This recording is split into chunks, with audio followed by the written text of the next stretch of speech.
Eu quero começar agradecendo muito pelo convite. Eu fiquei muito contente de ser convidada para falar de metadados nesse evento.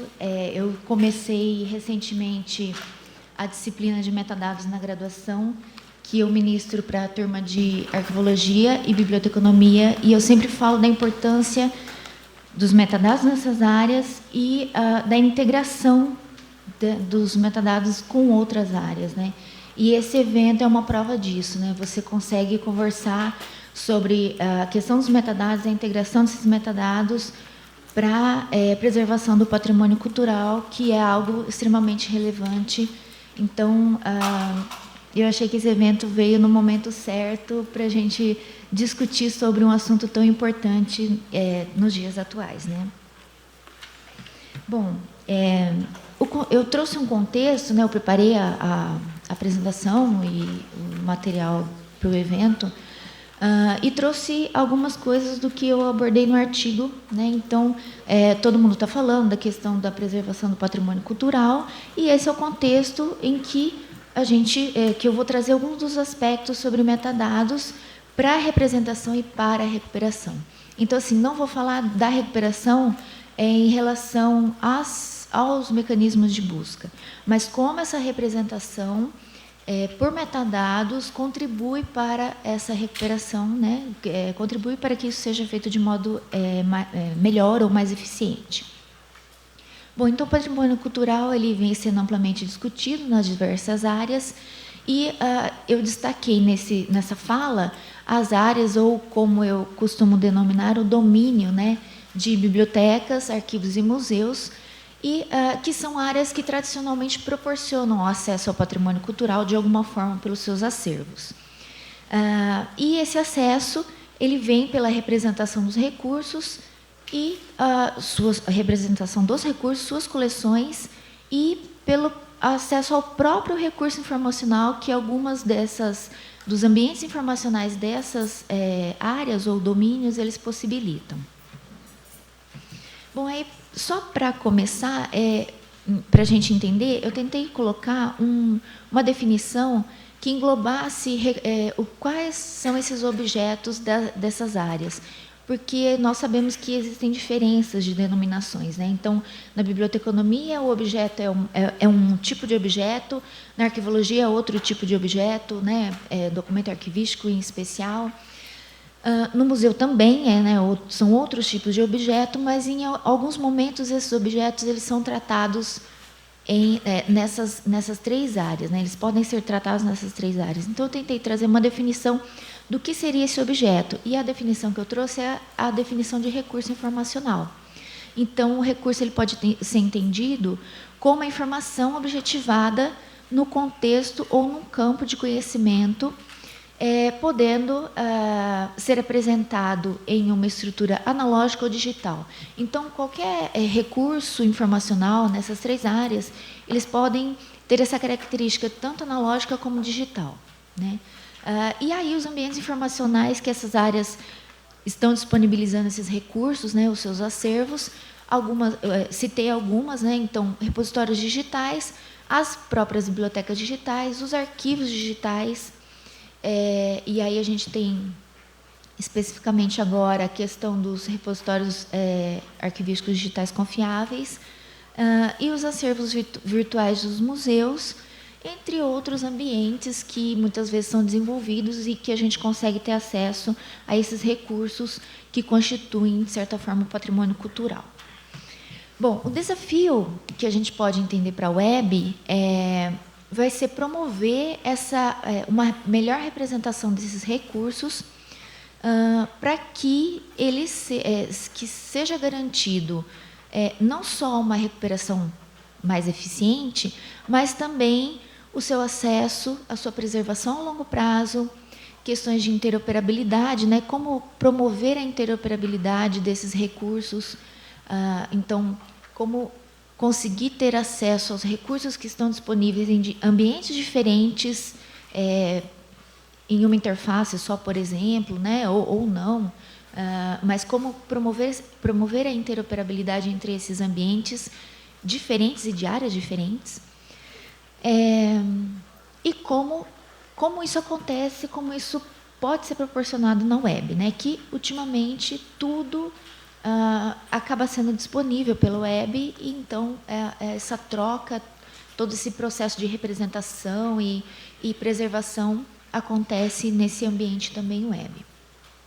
Bom, os metadados eles são indicados, né, nas várias áreas, os metadados e os padrões como elementos fundamentais para que isso ocorra, né? Só que, ao mesmo tempo que a gente tem essa indicação de que eles são elementos importantes para que isso ocorra, a gente começa a visualizar um novo delineamento,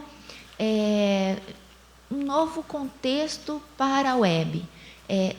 Algumas instituições ainda se preocupam em como descrever, como disponibilizar, mas as coisas evoluem rápido. Então, agora a gente começa a perceber um novo delineamento que vem dessa preocupação da web semântica, e, em especial, com o linked data, que podemos entender assim como uma das etapas, né, da web semântica. Então, se nós temos alguns acervos que já podem ser acessíveis pela web, estão disponíveis na web, como contribuir para que isso seja acessado, faça parte da web semântica e faça parte dessa estrutura de linked data, né, para a gente ter um acesso ampliado, né, um acesso que você consiga relacionar os recursos escritos de um ambiente com outros, né? Bom, então o objetivo aqui dessa fala de hoje é abordar um pouco a questão dos metadados, né? Eu fiz algumas anotações aqui, eu estou dando uma olhada para ver se eu não esqueço. Abordar as questões dos metadados, as principais características, as contribuições dos metadados para a questão da recuperação nesse contexto de web semântica e linked data, alguns aspectos sobre os padrões de metadados também, e as novas tendências, né? Então, essa nova tendência que vem com a web semântica e linked data, como que os metadados se enquadram nesse contexto, né? Metadados e padrões de metadados. Bom, os metadados para o domínio web, bibliográfico, arquivístico e museológico, eles, em cada domínio ou cada área, ele vai apresentar uma definição específica. Mas eu acabei trazendo essa definição, que ela pode ser utilizada para entender os metadados nessas diferentes áreas, né, ou diferentes domínios. Então, nós podemos entender os metadados como sendo atributos que vão representar uma entidade, um objeto, no nosso caso, o recurso informacional, né, em um sistema de informação, né? Então, dependendo da área, cada uma vai ter um tipo de sistema, mas metadados vão representar os atributos desses recursos no sistema. Eles são elementos descritivos, né, ou atributos referenciais, ou seja, são atributos que vão referenciar algo, né, sobre aquele objeto. E são, ao mesmo tempo, codificados, porque eles precisam existir de alguma forma codificada para que tenha uma estrutura automatizada, tanto de armazenamento desses metadados nos bancos de dados desses sistemas, como também uma estrutura que possa auxiliar no intercâmbio, na interoperabilidade e nos relacionamentos estabelecidos no linked data, por exemplo. E eles vão representar, esses atributos vão representar características próprias do objeto, do recurso, ou características que são atribuídas a ele em um determinado contexto. Então, essa definição de metadados, eu venho estudando já há um tempinho, né, elaborei essa definição especial para o domínio bibliográfico, mas é uma definição que ela pode ser entendida e utilizada nessas áreas destacadas aí, web, arquivístico e museológico. Só relembrando que cada uma ainda define um pouquinho mais específico, né? Então, relaciona com a função e coisas assim. Bom, e aí eu coloquei os tipos de metadados, embora a maioria das pessoas já tenha conhecimento, mas eu coloquei de propósito mesmo para poder gerar a discussão sobre as características dos metadados e padrões. Então, nós temos aí, no mínimo, 5 tipos, e é importante a gente conhecer e saber que esses 5 tipos não trabalham sozinhos, né? Então, metadados administrativos vão auxiliar em alguma questão de gerenciamento no sistema, né? Metadados descritivos, que é a maior parte do que essas 4 áreas realizam, né? Tanto web, bibliográfico, arquivístico, museológico. A maior parte de uso de metadados e padrões é para a descrição. Metadados de preservação, que vem sendo muito discutido, que são extremamente importantes, mas muitas informações que são preservadas também foram descritas em algum momento. Então, padrões de metadados de preservação, em algum momento, trabalham em conjunto com padrões de metadados descritivos, né? Não temos só elementos de preservação trabalhando sozinhos. Metadados técnicos, que vão fornecer alguma informação sobre algum outro metadado, por exemplo, né? Então, fornece informações de um próprio metadado ou de um subcampo, de um metadado refinado dentro daquele determinado padrão. E metadados de uso, que são aqueles relacionados ao tipo de uso do recurso, ou a que público se destina. Então, esses tipos, né, em algum momento, eles vão compor um esquema ou o padrão de metadados. E aí nós vamos ter, então, uma variedade de conjunto de tipos de metadados e uma variedade de padrões, dependendo da necessidade que tenha que ser atendida dentro de cada domínio, de cada área. Bom, então, os padrões a gente pode entender como uma estrutura padronizada de descrição, que vai ser composta por um conjunto pré-determinado de metadados, e esse conjunto é composto por atributos codificados e que são formando o esquema que vai atender uma necessidade específica ou um propósito específico de descrição. Ou, melhor, seja descrição, ou seja preservação, ou um conjunto de metadados para administrar alguma informação no sistema. Eu acabei colocando predominantemente descrição, que é o que a gente mais utiliza nas áreas, né? O que predominantemente a gente realiza. Bom, e aí eu trouxe para a discussão algumas características de alguns padrões de metadados, o web, bibliográfico, arquivístico e museológico. E aí a intenção não é mostrar para dizer assim, olha, esse é melhor que o outro, né? Não é uma comparação para dizer qual é melhor que o outro, mas para que todo mundo conheça, porque isso é extremamente importante no planejamento e na definição do padrão que vai ser utilizado no seu sistema. Então, se a gente não conhece as características, a gente não consegue estabelecer adequadamente uma representação, e isso vai interferir na recuperação da informação, dos recursos, consequentemente, preservação e etc.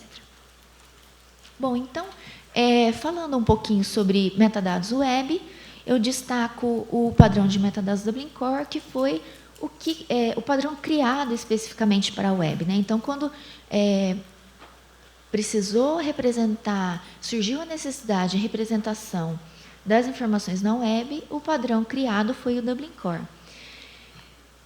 O propósito dele é promover uma descoberta dos recursos informacionais na web, então recursos informacionais em geral, por meio de uma descrição e identificação mínima, né? Então, se essa é a característica dele, o propósito dele, para que ele foi criado, o esquema dele vai estar baseado nessa característica.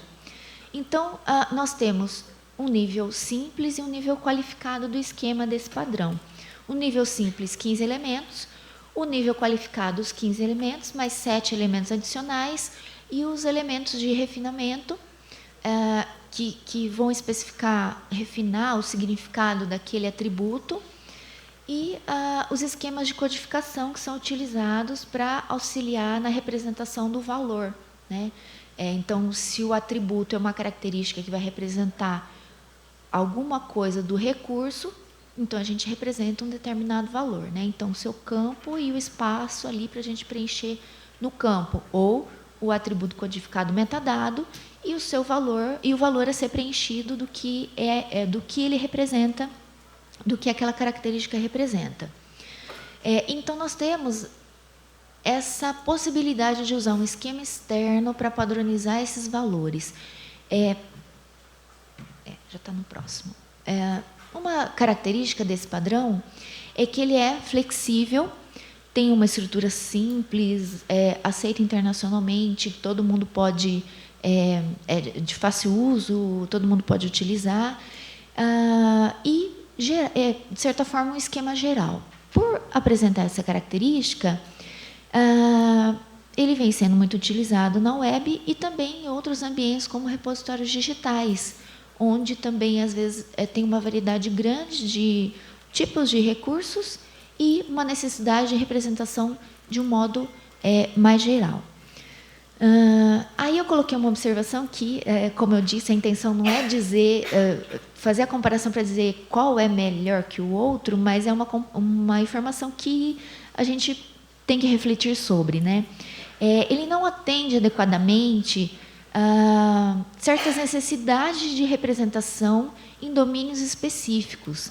Então, dependendo da sua necessidade de representação, ele só atende ao que a estrutura dele permite.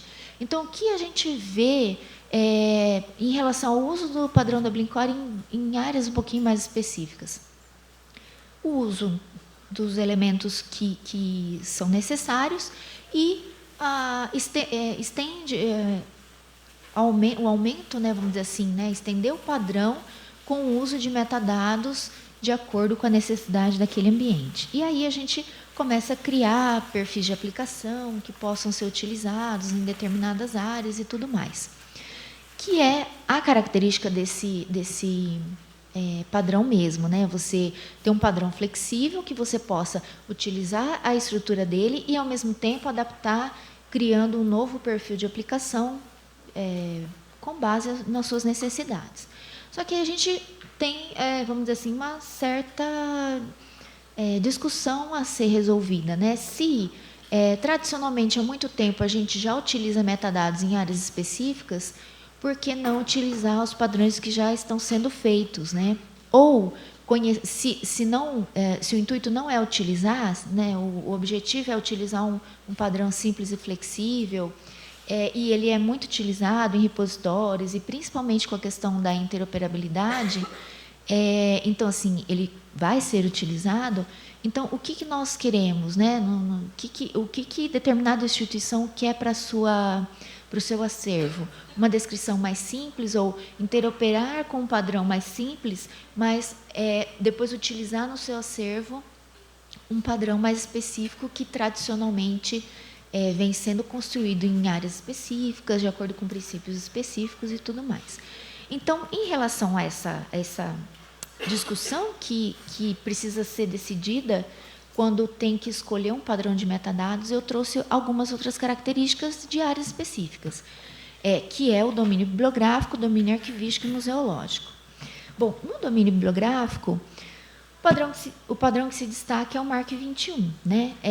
Ele foi criado, o propósito dele era ser um formato padronizado para descrição, armazenamento, intercâmbio automatizado de registros bibliográficos e catalográficos, de modo que ele pudesse representar os diferentes recursos e proporcionar esse intercâmbio de registros entre bibliotecas.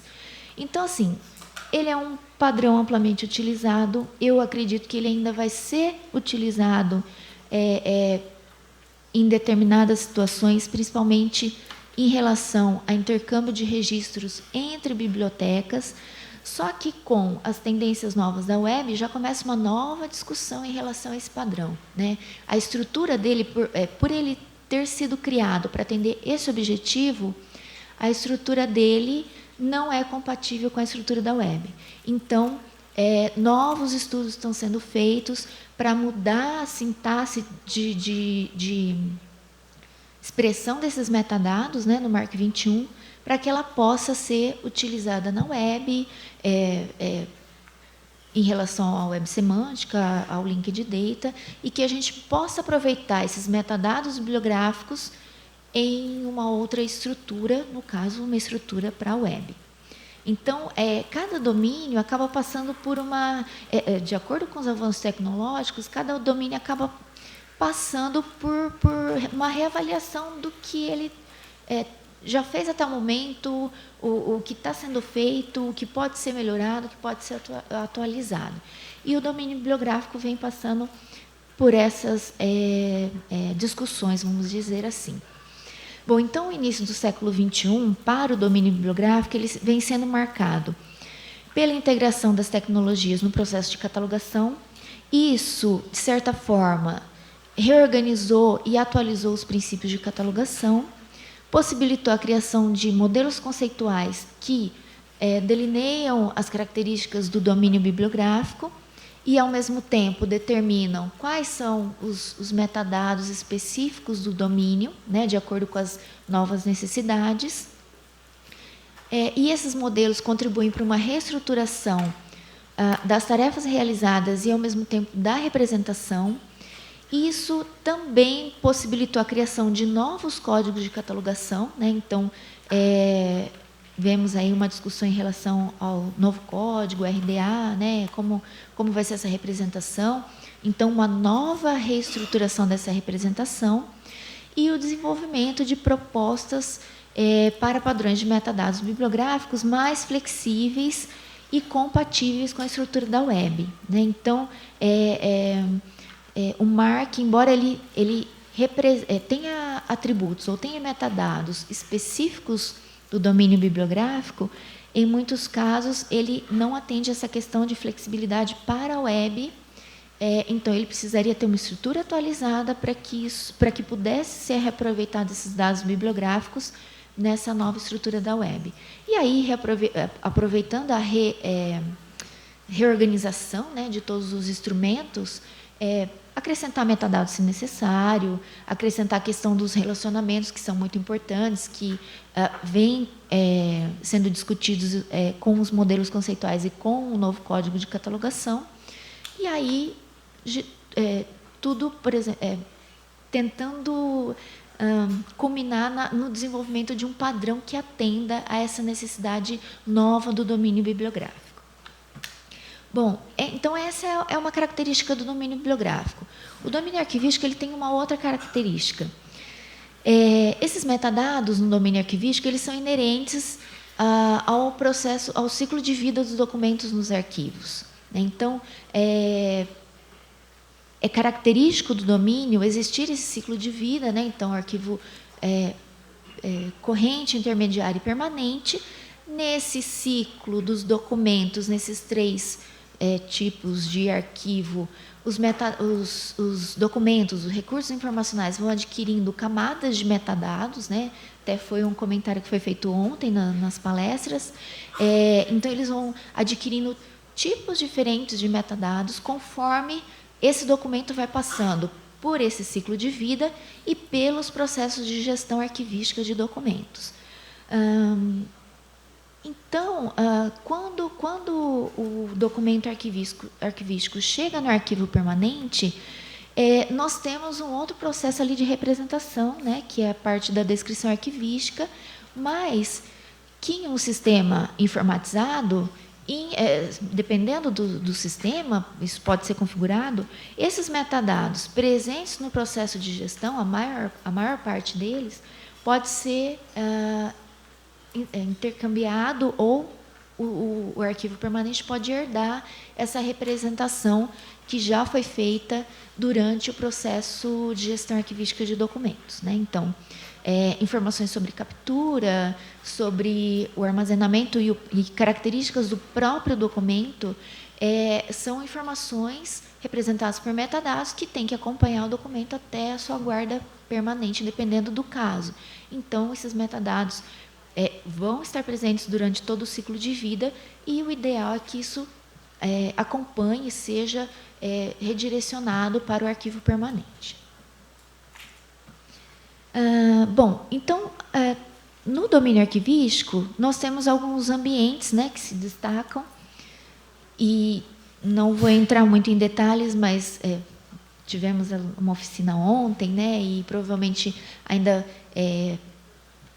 talvez tenha alguma discussão sobre isso hoje, mas nós temos 2 ambientes com muito destaque no domínio arquivístico, que é a questão dos sistemas informatizados de gestão arquivística de documentos e agora os repositórios arquivísticos digitais confiáveis, né? Então, cada um tem requisitos próprios, princípios arquivísticos a serem seguidos, e isso vai impactar, então, no estabelecimento dos metadados para que isso seja construído da melhor forma possível. Os padrões que se destacam na área, eu coloquei aqui alguns, né, para ter uma ideia. O padrão de metadados do governo eletrônico, o EPMG, o padrão de descrição arquivística, codificação e descrição arquivística, o EAD. Temos também na área alguns modelos conceituais, né? Então, o CIGAD, ele foi, os requisitos para o CIGAD, ele foi determinado com um modelo conceitual, um modelo de requisitos da área, né? E lá no modelo de requisitos existe um modelo conceitual do domínio arquivístico, e esses modelos eles auxiliam no mapeamento das características do domínio e na determinação dos metadados em relação a cada entidade do objeto do recurso informacional a ser representado. Alguns modelos de referência, né, entre outros instrumentos, e os modelos de referência vão atuar muito na questão de intercâmbio ou interoperabilidade, ou essa questão da passagem, né, do ciclo de vida dos documentos, né, e até a sua guarda permanente. E aí eu não vou também entrar muito em detalhe na questão dos modelos de referência, porque é uma parte bastante detalhada e não foi objetivo aqui, né, detalhar essa questão dos modelos de referência. Mas eles são instrumentos muito importantes para que possa ser criada uma estrutura que faça essa troca de metadados nesses ciclos de vida até a chegada no arquivo permanente. Bom, no domínio museológico, nós percebemos o desenvolvimento de metadados e padrões de metadados mais no contexto internacional.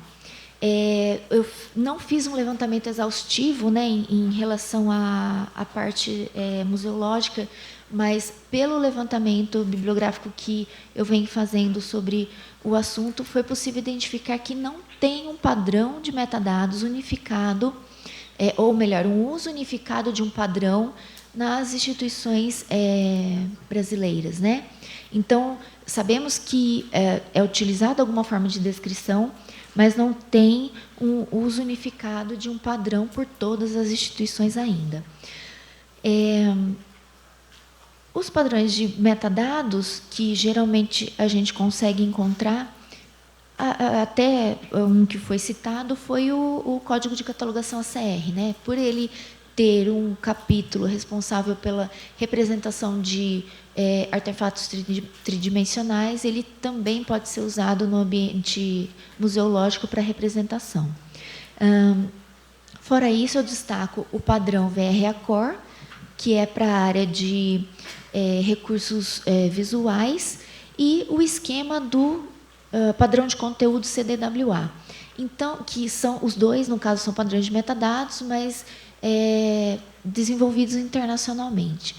A diferença entre os dois, o CDWA, na verdade, ele é um padrão de conteúdo, então ele vai auxiliar na representação dos valores, mas ele também tem um esquema, ou seja, ele também tem um conjunto pré-determinado de metadados que pode auxiliar ali na descrição de um determinado objeto museológico, né?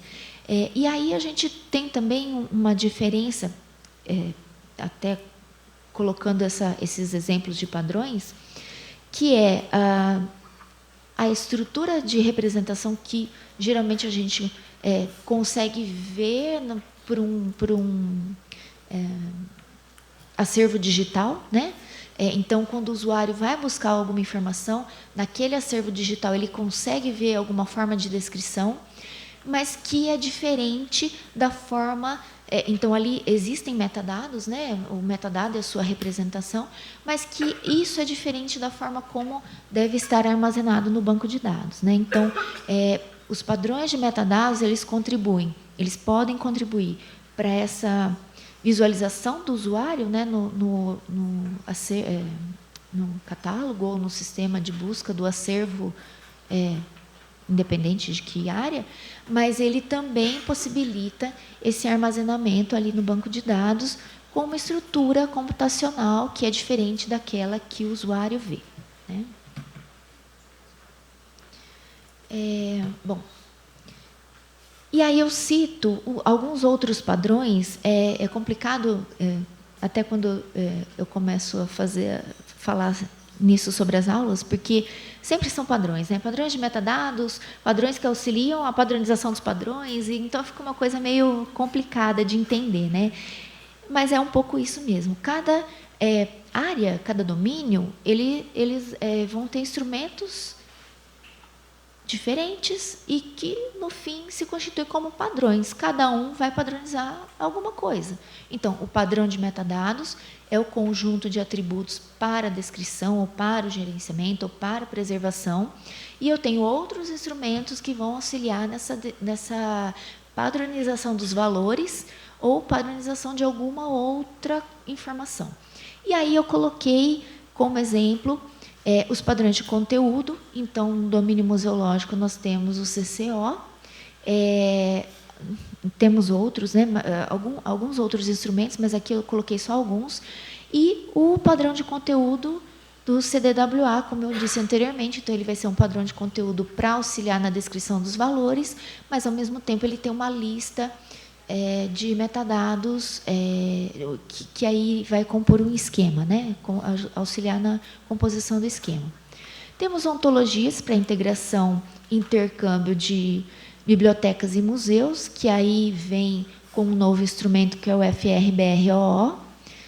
FRBR é um modelo conceitual criado para a biblioteconomia, mas que está sendo utilizado também na área de museu, com a questão do orientado ao objeto, e que ele tenta integrar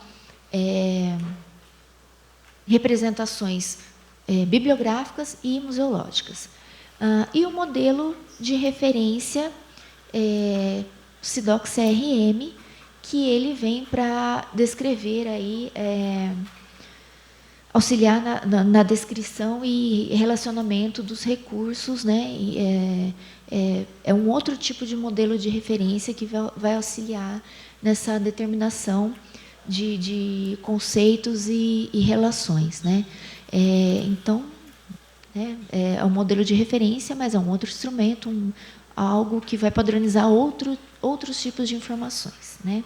Então, aqui na verdade, são só alguns instrumentos. Com certeza, se a gente fizer um levantamento mais exaustivo, a gente encontra mais alguma coisa, né? Os que geralmente se destacam. Bom, quais as tendências da representação e da recuperação? Eu destaco a web semântica, né, que tem o intuito de estabelecer o significado dos dados e das informações por meio de uma implementação de diversas tecnologias, e essas tecnologias e ferramentas, elas vão possibilitar o trabalho conjunto de humanos e softwares, né? Geralmente a gente encontra a denominação máquina, mas eu não gosto muito de utilizar essa denominação. Então, softwares, porque são agentes de buscas, agentes inteligentes, que vão, vamos dizer assim, raciocinar, né, a partir de uma programação sobre essa representação que foi feita.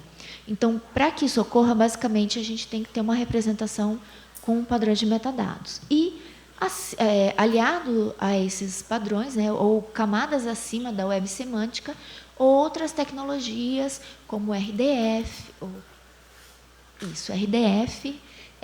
ontologias que vão estabelecer, RDF, no caso, estabelecer relações, ontologias, estabelecer significados e relações de conceitos, né, em relação a conceitos, e outras ferramentas que vão estabelecer a ligação entre essas representações mais semânticas, vamos dizer assim. Aliado a a web semântica, nós temos a questão do linked data, né? Então, o linked data, ele vai auxiliar no estabelecimento da web semântica. Ele está ali, vamos dizer assim, no nível de vinculação dos dados. Então, ele não trata da representação semântica de conceitos, mas a representação semântica a partir de relacionamentos, né? Então, nós conseguimos descrever o autor X tem uma publicação em livro, em artigo, e ele pertence a tal instituição. Então, essa relação semântica, né, nós conseguimos entender isso, não é possível de ser representada com uma palavra, né, um termo, porque não é um assunto, é uma relação. Então, essa relação semântica, ela é possível de ser estabelecida com um linked data. Então, ele vai estabelecer a vinculação entre os dados por meio de tecnologias do RDF, que declara, né, faz a declaração dessas relações. E, para isso, ele utiliza metadados, utiliza identificadores únicos, né, para encontrar o objeto, ou seja, qual informação ele esteja representando, como, por exemplo, um identificador único para uma pessoa, né, por exemplo. E esse linked data ele possibilita explicar melhor a relação entre esses dados, né? Então, a gente passa de uma recuperação específica de alguns dados para uma recuperação que traz as relações entre esses dados, né? Então, essa é vamos dizer assim, a nova tendência. Então, para que isso ocorra, também tem algumas iniciativas em relação à questão dos dados abertos e lógico, se você vai estabelecer a vinculação, você pode estabelecer com dados abertos ou não, mas a tendência é que promova essa questão dos dados abertos para que essa vinculação seja estabelecida e que seja recuperado pela web com essa estrutura do linked data. Bom, então, qual a vantagem, né, dessa nova forma aí de recuperação? Ele vai ampliar a busca por meio das relações que estabelecem com outros recursos e com outros dados. E aí a gente consegue ver bom, eu espero, né, que a gente consiga ver essa questão da relação entre as áreas. Então, se eu tenho uma produção de metadados e representação em domínios diferentes, e estamos pensando em uma forma de integração disso na web, começamos a ter uma tecnologia que promova isso, mas é uma forma de se criar uma integração entre os dados já existentes, os dados representados e estabelecer essa relação entre os dados na web.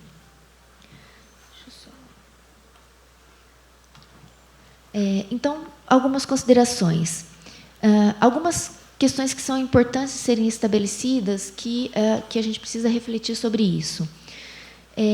Representação, recuperação, preservação do patrimônio cultural, intercâmbio e interoperabilidade entre acervos, elas são questões essenciais, né? O tema era metadados para representação e recuperação, mas, na verdade, é muito mais amplo do que isso. Eu não conseguiria falar especificamente de cada uma dessas questões, mas são questões, devido ao tempo, lógico, né? Mas são questões extremamente importantes de serem estabelecidas, né? Então, pensando numa recuperação, então, precisamos também representar e pensar na preservação a longo prazo, senão não vamos ter uma recuperação de qualidade também.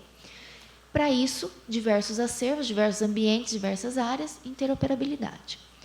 Metadados e padrões de metadados, então, são elementos fundamentais. Sem esses instrumentos, não conseguimos estabelecer uma base de representação para que isso possa ser preservado, para que possa ser intercambiado ou interoperado, né? E sem uma representação adequada do recurso informacional, não há uma preservação eficiente, uma recuperação de qualidade e um intercâmbio e interoperabilidade dos dados sem perdas significativas. Então, a importância de se pensar nos metadados, escolher o padrão adequado, está justamente nisso.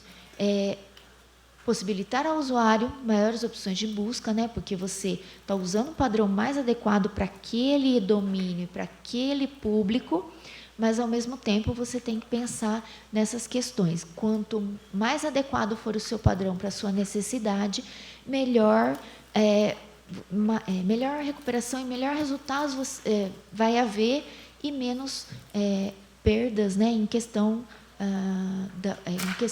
em relação à interoperabilidade. Bom, então a melhora na recuperação da informação, ela vai estar relacionada à aplicação dos padrões de acordo com o seu escopo, né, e representações adequadas. Então, é muito importante, dependendo do domínio, utilizar não só o padrão de metadados, mas os outros padrões ou outros instrumentos que vão padronizar aquela representação, né? Então, você tem um esquema, você tem um padrão de metadados, mas a representação que você vai fazer ali precisa também estar padronizada de acordo com algum instrumento, dependendo do domínio onde você está. Padrões de metadados, aliados à proposta da Web Semântica, em especial o Linked Data, eles vão proporcionar, então, o estabelecimento de dados mais contextualizados e vinculados, né, que é a proposta do Linked Data, a vinculação, aumentando a rede de significados e relacionamentos entre dados e recursos. Então, de certa forma, o Linked Data ele amplia essa questão da representação por meio dos relacionamentos estabelecidos pela sua tecnologia.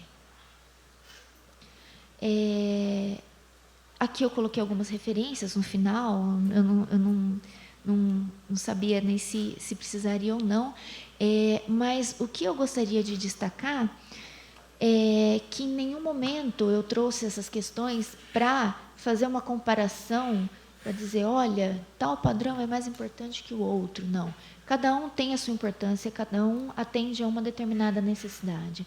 O que a gente precisa saber ou melhor, o que a gente precisa conhecer sobre esses padrões e identificar a necessidade de cada domínio, né? Porque nós temos usuários específicos, ambientes específicos, e o uso de um padrão que não atenda a essa necessidade vai gerar uma representação insuficiente, né? Então, se ele gera uma representação insuficiente, consequentemente, essa nova tendência da Web Semântica e Linked Data, eu não vou conseguir estabelecer tantas relações ou vinculações na web, né? Sempre essa é uma questão complicada de se estabelecer, de se resolver, principalmente quando a gente olha, por exemplo, a questão de interoperabilidade, né? Muita coisa é interoperada com um padrão de metadados mais simples, como o Dublin Core, né? Mas o que a gente precisa ver é que esses padrões também não precisam ser trabalhados isoladamente, né? Eles podem ser utilizados em conjunto. E aí eu volto no exemplo da questão da preservação, né? Temos padrões de metadados específicos para preservação, mas eles não preservam informações que estão somente no padrão de preservação. Eles preservam também informações que já foram descritas, então a gente tem um uso conjunto aí de padrões de descrição com padrões de metadados de preservação, né? Então, a importância é conhecer os padrões para que a gente possa utilizar, muitas vezes, instrumentos, padrões, ferramentas em conjunto e pensando nesse intercâmbio, nessa integração entre áreas que contribuem para o patrimônio cultural, né? Preservação e acesso ao patrimônio cultural. Tá? Era isso, muito obrigada.